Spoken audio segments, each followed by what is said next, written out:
I'm Jessica Anne Pressler, and you've tuned into Your Traitor Within, a podcast that exposes the brutal truths of healing, self discovery, and breaking free from relentless patterns of self sabotage.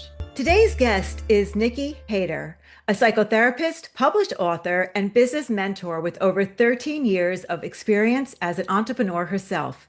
With a bachelor's degree in business and organizational behavior and a master's in psychotherapy, Nikki brings a rare dual lens to her work, blending clinical psychological insight and nervous system awareness with real world business strategy. She specializes in the internal side of business growth, helping heart led entrepreneurs move beyond self sabotage, burnout, and invisible ceilings by addressing the psychological patterns that quietly shape how we show up in our work. Her approach is grounded, compassionate, and refreshingly direct. And her clients don't just build more successful businesses, they build ones that feel good from the inside out. I want to thank Nikki ahead of time for her vulnerability as she shares her own Trader Within story and how it has shaped not only who she is, but the entrepreneurs she so powerfully helps. Welcome. Thank you. Thank you for having me. I am so excited. I had followed you. I guess the first time I reached out, I followed you and I love your work. And then when I was going over it again to prepare for this, I truly realized how much when you help someone deal with self-sabotage or you help someone, an entrepreneur, do the best they can in whatever the business is, and you'll explain how that happens. You are dealing with people's traitor within because uh, it shows up anywhere. A traitor within can show up at work. It could show up in friendships. It can not only, we talk a lot about love relationships when the traitor within shows up, but it can Mhm. show up in any area of our lives. Yeah, absolutely. So, Absolutely. so how do you help people? How does that work?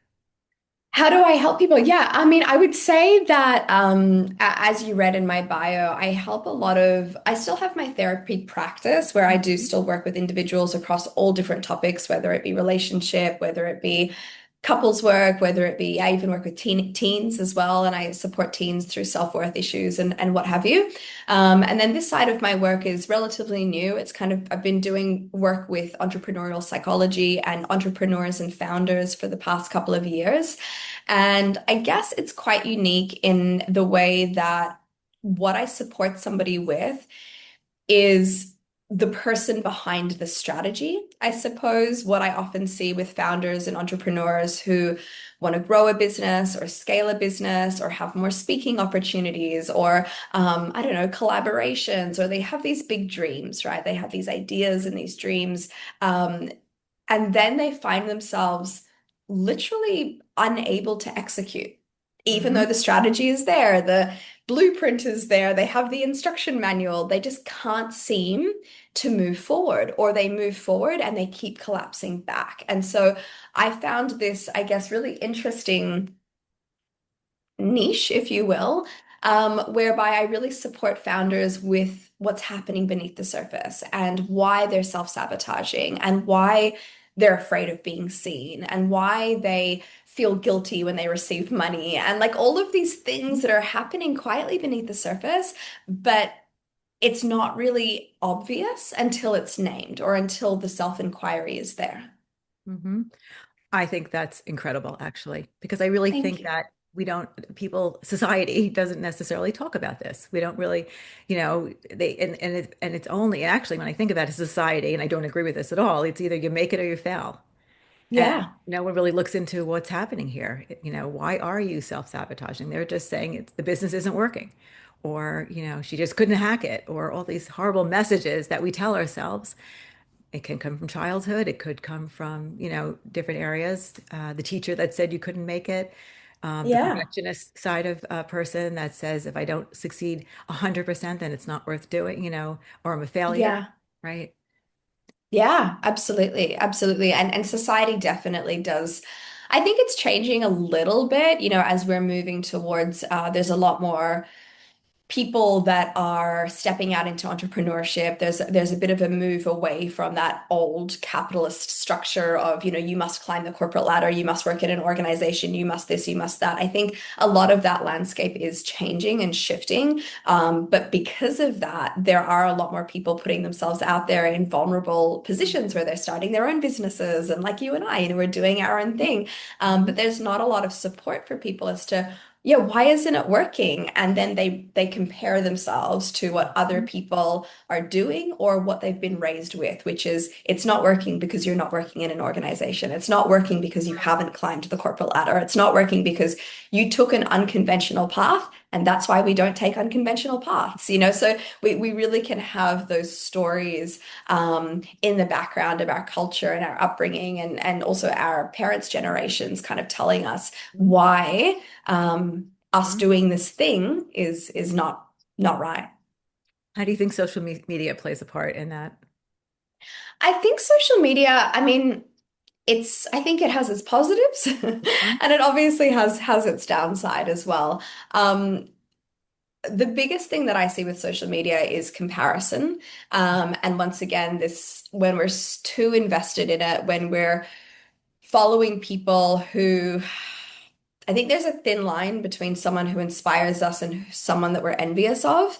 And when there's that kind of when people aren't asking themselves the right questions, the algorithm and what you're following can very much be a confirmation of all the reasons why you're not good enough, and all the reasons why you are failing, and all the reasons why your Instagram post isn't done in the right format, and your this isn't done in the right way, and you don't have the right blueprint, and this person's doing it this way, which is the right way. And I think when we spend too much time there, we really do start to question ourselves and the way that we're doing it, which then almost causes us to freeze and to think that we're not cut out for it. And then walk away from it or feel like a failure. Do you get people that come to you early on in the business, or is it mostly when people feel like they're failing? Usually people come to me at different stages. I have different kind of, I guess, entry points to working with me, but Hmm. often the common feeling, I would say, or the common emotion that is there is a feeling of frustration. It's usually this, I like to call it the frustration gap. There's this knowing, a cognitive knowing. I know Hmm. what I want. I know that this is the right thing. Like once again, I have the instruction, or I kind of get how to get there. I understand it, or AI's told me how to do it, or whatever it might be. Um, but they're like, but I'm frustrated with myself because Hmm. why can't I do it? So there seems to be this question mark where people usually come to me after they've looked at the strategy, after they've looked at the information, they've tried to execute it in some way, and then they're feeling stuck, they're feeling lost or hopeless. In some instances, they are self-aware and they're very mindful of a fear that is there. They're like, I know that I need to start my social media account, for example, but I am so scared of putting myself out there, or I'm so scared of sharing my voice, or I'm so afraid of judgment, and they can name that fear. So that's kind of what we then work with.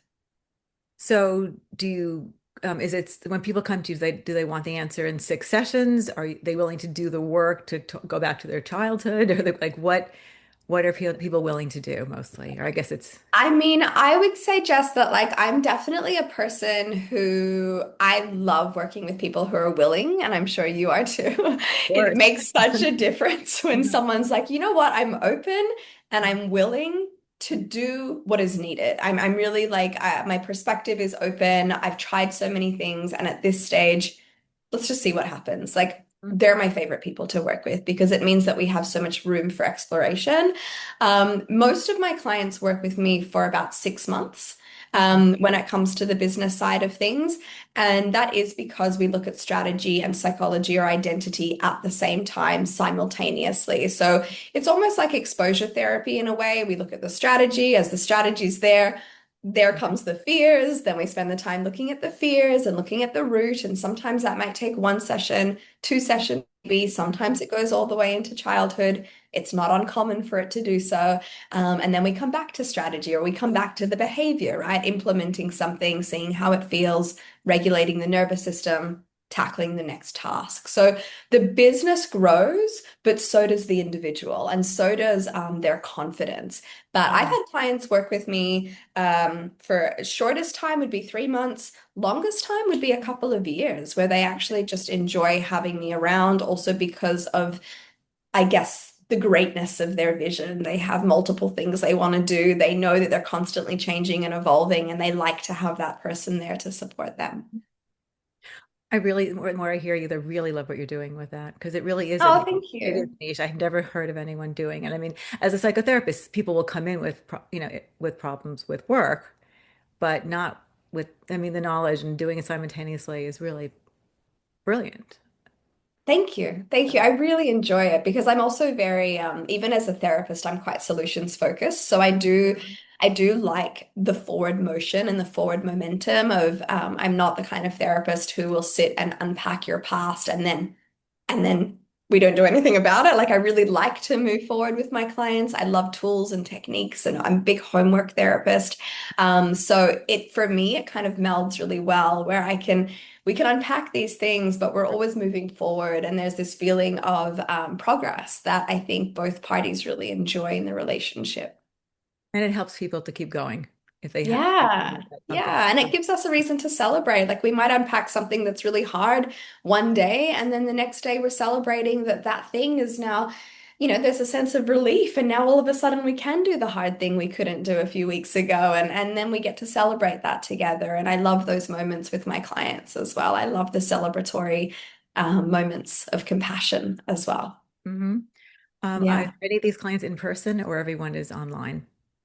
I live in Bali in Indonesia, and there's a huge entrepreneurial community here. So I do see some clients here in person. I have actually also had the experience of a lot of my online clients coming to Bali and us doing our sessions here whilst they're on holidays or whilst they're like doing a bit of an immersion here, which is wonderful. But Mhm. mostly I work online. So a lot of my clients, despite me being based here, I have a lot of clients in the States, a lot of Mhm. clients in Australia and in the UK. So they're quite evenly actually dispersed between those three areas. So let's talk about Your Traitor Within. Is that okay? Yeah, absolutely. Let's go for Okay, tell me. it. So, the Traitor Within is a part of us that that is usually born in childhood. It's the part of us that may feel unsafe. Now, unsafe doesn't mean necessarily you had big T's, like the big traumas. Mhm. It could just be how you felt when you had parents who worked all the time, Mhm. or something, or you had a parent who's an alcoholic or even abuse. I mean, it could be the gamut. But either way, the child is feeling unsafe, so they learn certain coping mechanisms to in order to feel safe. Often, even looking at how the other parent, for example, is feel coping mechanisms they use, like by messaging and modeling. It works as a child. You don't have the ability to leave the situation. And so whatever it does, it makes you feel safer, probably not safe, but safer. And then you take those coping mechanisms and you apply it to adult relationships, work, in school, friendships. It could be anywhere in your life, and it becomes repetitive self-sabotage until you realize that you have this traitorous piece, and Mm. then that and self-sabotage is repetitive self-sabotage in your adult Mm. life. And then you Mm. take that part of you, and then hopefully one day you realize you have it. This is the tool, you name it, the traitor within. You're mindful of it, and then you learn certain techniques to, which I'm sure you do when you help other people, to then no longer self-sabotage, but yet have compassion for that part because it's a protective part. It's Yeah, the part that came in absolutely. and thinks they're helping because maybe Yeah. they don't want you to feel abandoned, and that is their goal. But in doing so, they keep you in relationships, or they keep you at a job that isn't Mm. good for you, or they keep you, Mm. you know, doing something that isn't good for you because it feels better to stay at that job if it's a job than Mm. to be told to be fired. So you do it. Mm. So you actually sacrifice everything for that job. because fire Yeah. means abandonment. And that is their example. So does that apply to anything in your life? Yeah, everything. My whole life. Okay, we're done. I mean, I appreciate such a beautiful explanation as well, of what that means and the different parts and, bringing that language into it. I think probably my biggest part, or my biggest traitor within, the most active one that's been present throughout my entire life would be my people pleasing part. Mhm. Um, that would be closely coupled with the part of me that's perfectionistic in many ways, which is closely followed by the part of me that's hyper independent. So these things all kind of work simultaneously together.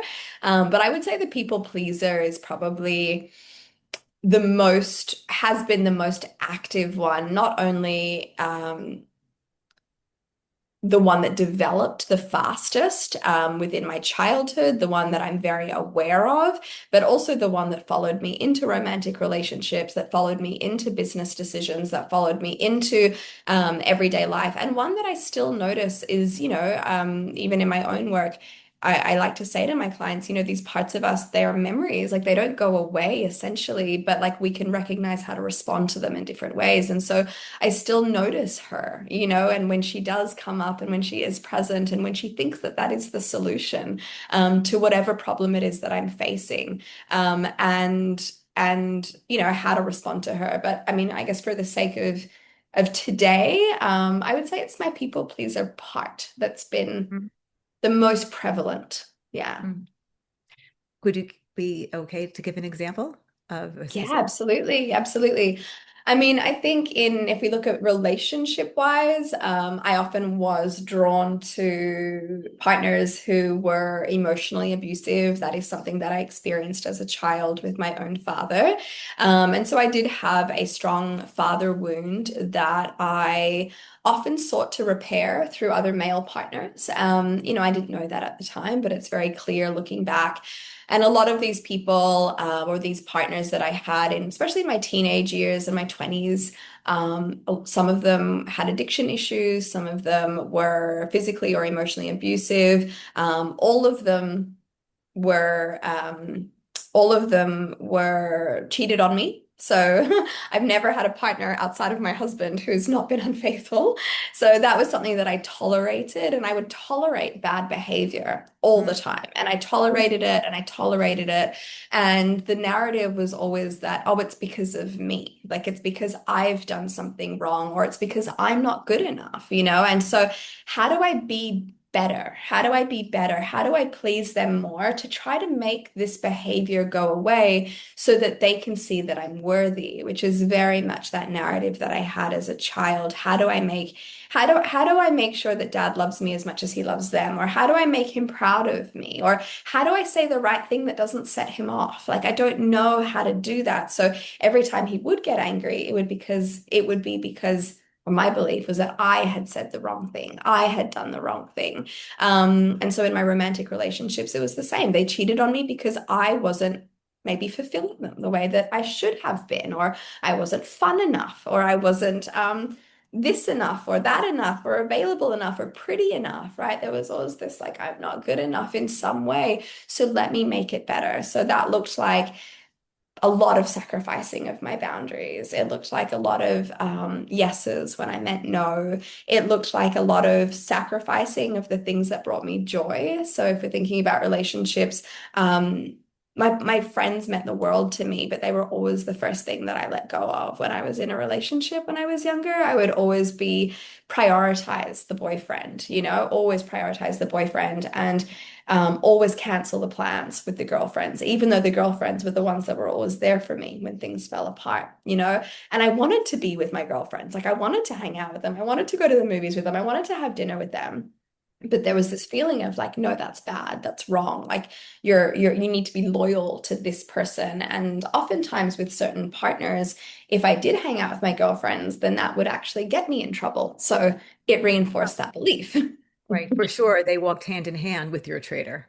Yeah, They learned it early, absolutely. I'm sure, and used it. Yeah, exactly. And I think, whether they be conscious or unconscious of Right. that is another Mhm. story, but they we were absolutely drawn to each other in a toxic dynamic whereby their behavior did benefit off my traitor in many, many, many, many ways. Even, I would cook and I would do this and do that and try to be the homemaker and the this and the that and try to really over deliver in as many ways as possible to the point that I would then get exhausted and resentful. And that was often the pattern, right?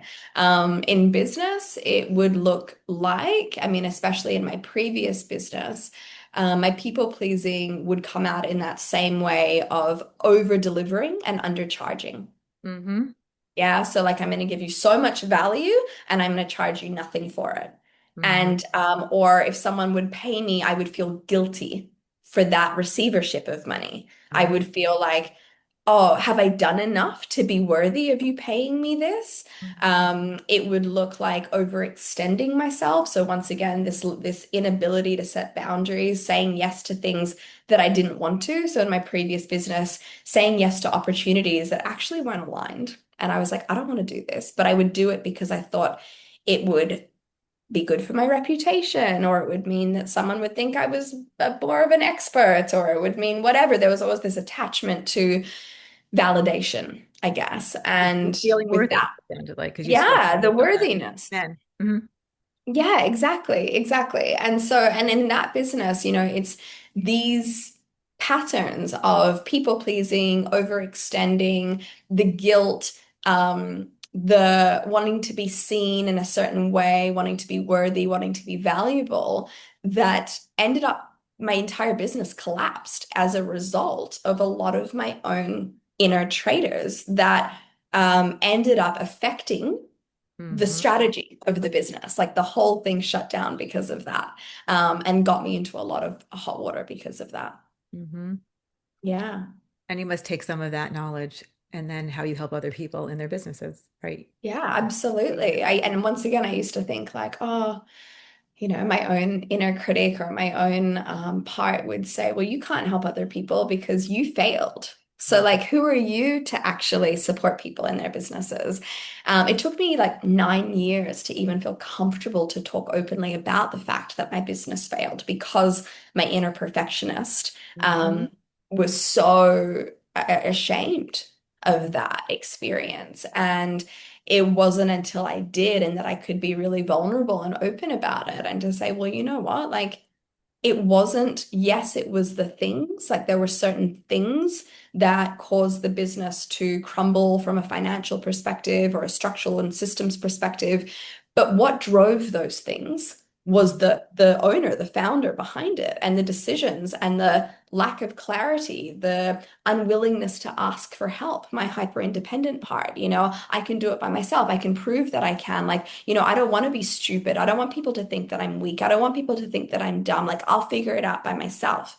And all of those beliefs and patterns are the very things that led to the decisions that led to the collapse. So it's like we need to go back a few steps, and this is the work I do now to be like, well, who's driving the ship? Mhm. Because that's going to determine where the ship goes, essentially. So, how did you help yourself? How did you? I'm assuming you did. I'm assuming you've done some healing work. Yes, I have. And so, what was the aha moment that made you say, okay, this is what's happening? I have to, like, what happened? How did it? I mean, for me, all of this happened about 10 years ago now, 9 or 10 years ago now.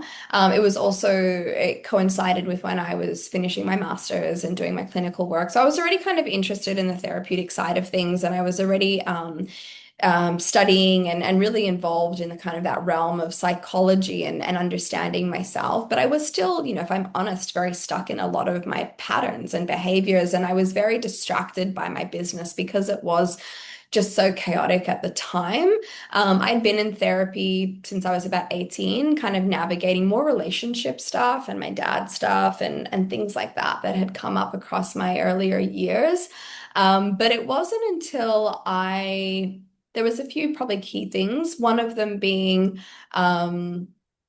doing a lot more work around compassion focused therapy was something that really helped me because up until that time, I could see the patterns, but I hadn't yet been given the tools to learn how to respond to the traders through the lens of understanding of what their roles were. So, as you mentioned earlier, recognizing that even though their role is not one of harm, actually. It's really one of protection. And why did they protect? And so that really helped me to change my inner critical dialogue towards myself, towards those parts.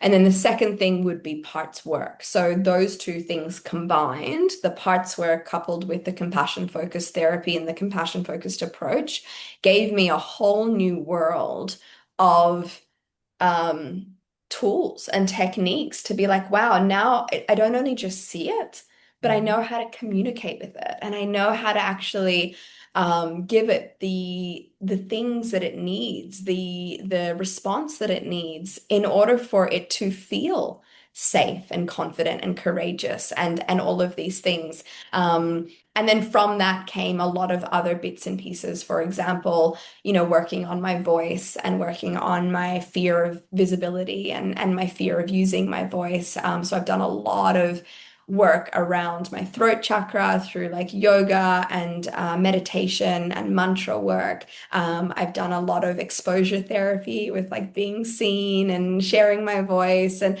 all of these things have come after, but little moments of exposure coupled with compassionate self-regulatory practices. Mhm. Yeah. And does she ever try to help in her way now, or is she pretty much in your pocket or wherever you put her?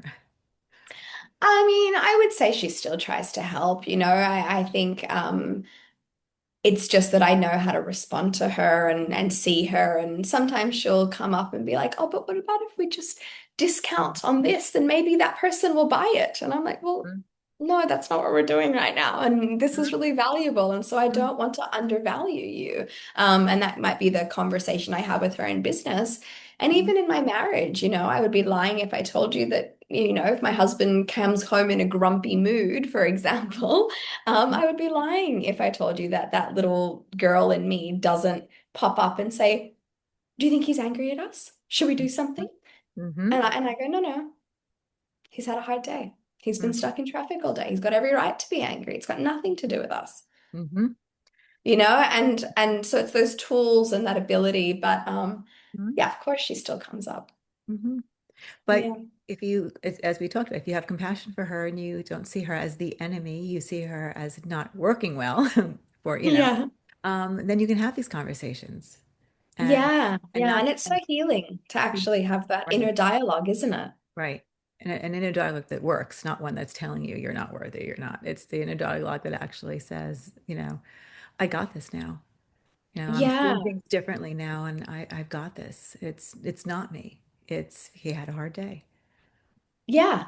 Mhm. Yeah, and just naming that. And I think you mentioned earlier about naming, I think that's been, for so many of my clients, even that in itself is such a powerful tool, as I'm sure it is in your work. It's just the ability to be able to like name the thought or name the emotion or name the part and say, like, this is not all of who I am actually. And when we can actually name something, that incredible spaciousness that is born Mhm. from that, and then the curiosity that can be applied to it without us assuming that that part is all of us, or the anger is all of us, or the people pleaser is all of us, to be like, wow, like here's this part of me, and let me communicate with her and let me see her and help her to feel heard and understood, Right. and recognize that it's not all of who I am, which I think is a really helpful piece in the healing And I process. love that because that's very true, as well as one event isn't, it doesn't define us. No, no, absolutely not. No, it's important work. And Yeah. yeah, so thank you for sharing that. I really appreciate it. And it's a lifelong process, but if we can see it as, personal growth, if we can see it as a positive, learning about ourselves, it's not always easy. It can be Mm, very painful, but mm. as we heal, it does lead, I believe, to happier, healthier lives. Yeah, yeah, definitely. Um, and I think if we can normalize that, I think it's Mhm. very powerful. I think a lot of people have this belief that on one side of the spectrum, this belief that doing the inner work is useless because all it does is bring up your old pain, and then what do you do with it? And there's a very negative kind of like I think a feeling or thought towards it. And then on the other side, people think that healing is a destination, and then they get disappointed if it comes up again. And so I think both sides of that spectrum are not true, and if we can normalize this idea that it's developing a different relationship with yourself and actually recognizing that we are a product of our lived experiences. We're a product of our memories. We're a product of, everything that we've gone through and generations before. And so it's really around developing that skill of curiosity and self-compassion and the Mhm. knowingness and the normalization that I'm gonna have fears, I'm gonna have patterns, I'm gonna have conditioning, like this stuff is gonna happen. And now I have this entire toolbox that enables me to work with it, which is wonderful. Right. And there's a whole thing about intergenerational trauma. So first of all, you never stop growing. If you allow yourself, you're going to constantly learn from your past, learn from what happens now, learn from your experiences in the future, and just allow yourself look at the journey as something that's fun. Even, Yeah, not some days that absolutely. aren't as fun, but you know what I mean. Yeah. And then there's a whole piece about, as you mentioned, the intergenerational trauma that we have to make choices. You have a child, so you and I have children, and it's making a choice to make changes not just for us. And it doesn't matter when you start. You can start it at 70, you know, Yeah. because for you and then for everyone else that follows, because it does make a difference. And I also have my own spiritual thing. We're all connected. So if I make a difference, then it's going to help, someone else and so on and so on. Yeah, absolutely it will. Yeah. Yeah. So, what is um, someone said this to me. I actually was on someone's podcast that was a recovery podcast. It mostly had to do with substance Right. use, which is not my thing. I mean, mine more was addicted to the cycle in a romantic relationship, the toxic Mm. cycle, than it was. I Mm. wanted to connect myself. But so they asked me what recovery was, and I had my answer. My recovery was being in a situation or a relationship where I could just be. Didn't have Mm. to worry. I didn't have to walk in eggshells. My traitor within was in my pocket, so she wasn't, because she was, she wasn't sabotaging and neither was allowing anyone else to come into my world. What would recovery be for you? I think recovery for me would be,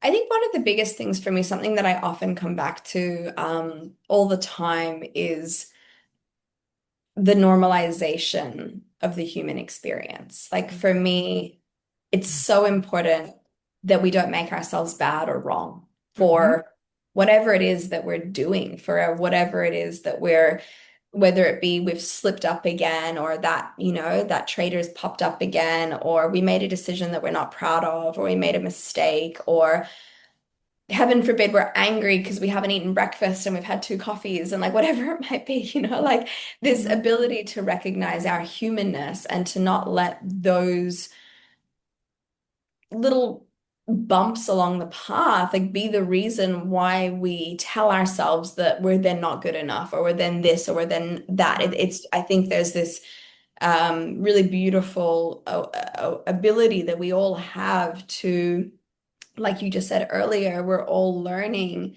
to give ourselves permission Mm-hmm. to be human.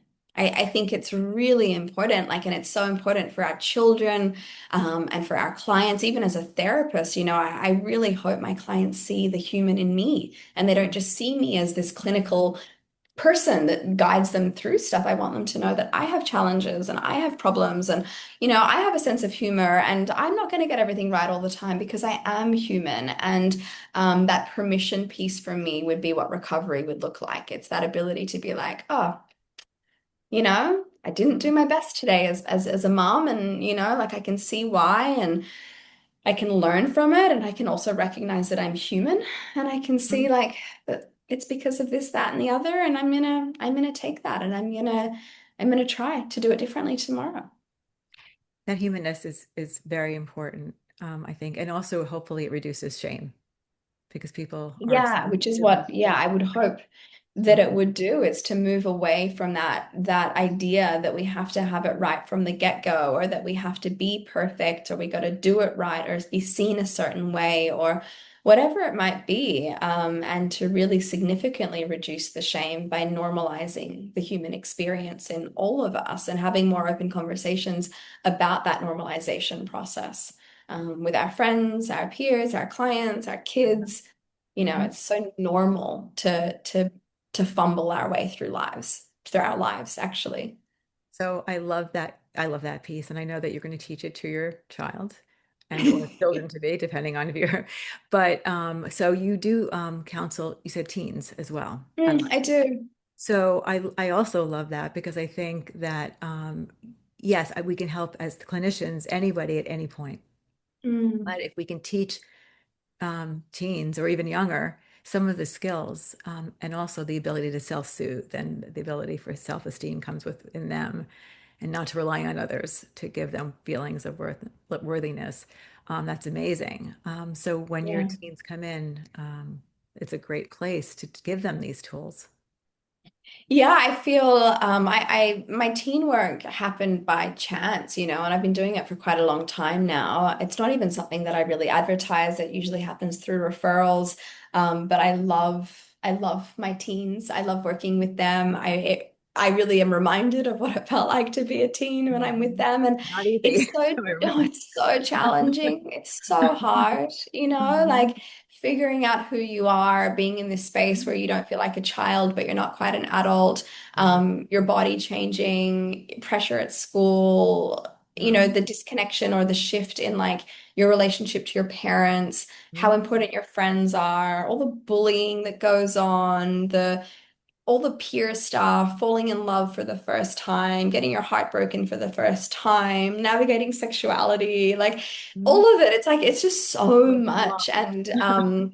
And yeah, I find it deeply rewarding work, and also really essential for that self-esteem piece of if someone's mean to me at school, or if I get excluded from a group, or if that boy doesn't like me or whatever, it doesn't make me bad or wrong. And to help them to try to learn some of these skills as early on as possible, to be able to recognize like this isn't just about me, and this isn't directly an impact of on my value or my worth, Mhm. as a boy or a girl, or Mhm. a they them, whatever it might be. Mhm. Yeah, Yeah. that's great. Yeah. Is there anything that you want to share that we haven't spoken about?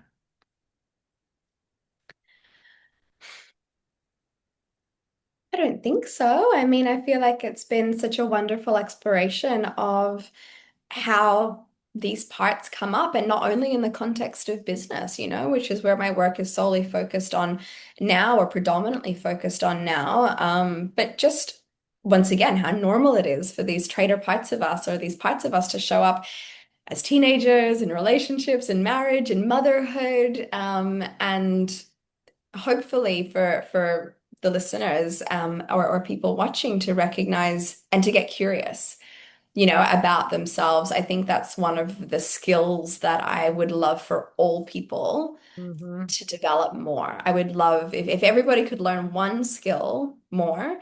I Hmm. think it would be the skill of curiosity, towards ourselves as well as towards others, um, so that we don't jump to assumptions and judgments and Well, biases and I was going to say, conclusions. curiosity with non-judgment. Yeah, What you're but saying, and for the but purpose of yeah. that, to be like, well, Mhm. let me question, what could be another perspective here, or what else could be going on for them right now, or what could be going on for me right now. And that space of curiosity, it's where so much can happen, so much change, so much compassion, um, this letting down of the guard, and the ability to put the perfectionistic part aside, and to really look at ourselves honestly and through loving eyes, or somebody else. And to once again see the human beneath the behavior, to recognize, oh, I'm a human having a human experience. Like, let me get curious about that rather than making it wrong. Right. Well, it's without judgment, without saying Yeah. right or wrong. It's just being and listening to yourself, listening to others, because Yeah. that's how we learn. Yeah, absolutely. Mhm. Absolutely. Thank you. Thank you for being here. Thank you for your insight, your inspiration, your knowledge, your everything. I'm really love what you're doing. Thank you so much. And thank you so much for having me. It's been such a pleasure. Thanks. If you're interested in learning more about Your Traitor Within, grab the journal. Visit www.jessicaannpressler.com for more.